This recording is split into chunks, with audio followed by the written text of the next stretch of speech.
We're entertaining in New York, so let's go through the lobby, down the Cape Blue staircase, which is very colourful and bright, and straight into our Bollywood spill-out area. We call it the Bollywood spill-out area because so many rooms spill out into it. We have the ANREP room, the Araminta room, and our Whitby Theatre with 130 bright orange seats. If I'm in New York and I want to entertain, then this is where we want to go.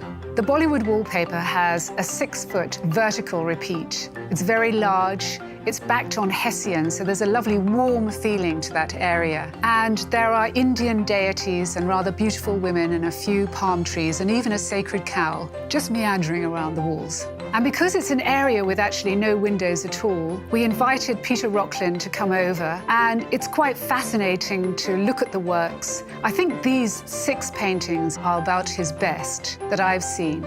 Leading off the Bollywood spill-out area is the ANREP room, so called because Boris ANREP was an artist at the beginning of the 20th century. He was painting and working at the same time as the Bloomsbury Group. I became aware of his work when I went to the National Gallery. On the floor, as you climbed up the stairs, were these most beautiful mosaics by Boris ANREP, and I thought they weren't represented well, and they were a forgotten, wonderful masterpiece of his. And I felt that they needed to be seen on the walls. So we asked the Boris ANREP Trust whether we could reproduce them, and after much consultation, they agreed.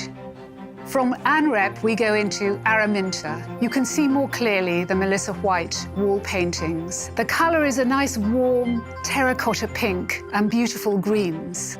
The room is different because it has a dark blue fabric below the dado, and this gives a strength to this smaller room. It's a small dining room, but on one wall we have 12 lovely lino cuts by Eileen Cooper.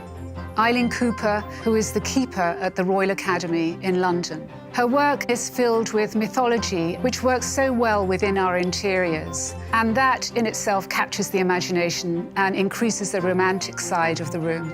These rooms are brand new, but what I wanted to achieve in them was a feeling of history and character, so that when you sat or when you dined or when you partied in here, you felt that there was some feeling of the past and it had a strength to it. This is not the end of the party time or the places where you can entertain in Manhattan. If we go down a level, we arrive at the reading room. But before we get into the reading room, there's the most gorgeous lobby, and the lobby itself has a lot to say.